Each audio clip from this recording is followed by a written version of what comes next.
সাবেক প্রধানমন্ত্রী ও BNP chairperson Begum Khaleda জিয়ার শারীরিক অবস্থা ও চিকিৎসা নিয়ে বিভ্রান্তিমূলক তথ্য প্রচার না করার অনুরোধ জানিয়েছে বিএনপি। সোমবার দুপুরে বিএনপির মিডিয়া সেল তাদের অফিসিয়াল ফেসবুক পেজে এক পোস্টে এ তথ্য জানায়।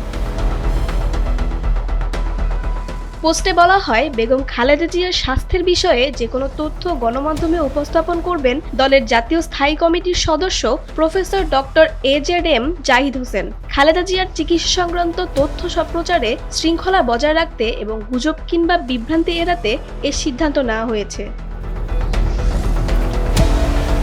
পোস্টে আরও বলা হয়, অযাচিত, যাচাইবিহীন বা বিভ্রান্তিমূলক কোনো তথ্য প্রচার থেকে বিরত থাকার জন্য সবাইকে বিশেষভাবে অনুরোধ করা হচ্ছে।